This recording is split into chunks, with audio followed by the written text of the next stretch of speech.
ఉంటారు. సామెతలు 4:10లో రాయబడింది. పిల్లలకు బుద్ధి వచ్చేలా శిక్షించవచ్చు, కానీ వారు చావాలని మన నోటితో తల్లిదండ్రులకు ఎప్పుడూ కోరుకోకూడదు. దయచేసి ఎప్పుడైనా ఇప్పటి వరకు మీరు ఒకవేళ పొరపాటున అలా మాట్లాడే విధానం కలిగి ఉన్నా, దయచేసి ఇక నుంచి అటువంటి మాట తీరు మీ నోటికి రానియవద్దు.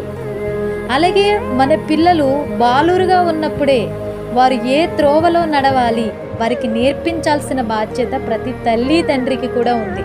సామెతలు 22:6లో రాయబడింది. మొక్కై వంగనిదే మ్రానై వంగున. అవును కదండి.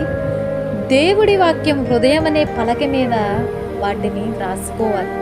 మన హృదయం అనే పలక మీద మనం రాసుకుంటే మన పిల్లల యొక్క హృదయాల మీద కూడా మనం రాయగలుగుతాం. వారి చెవులలో పసిపిల్లలుగా ఉన్నప్పుడే వాటిని వారికి ప్రకటించవలసిన వారిగా ఉన్నాం.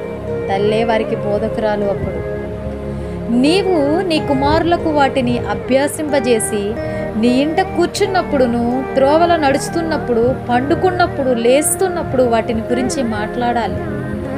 సూచనగా వాటిని నీ చేతికి కట్టుకోవాలి. అవి నీ కన్నుల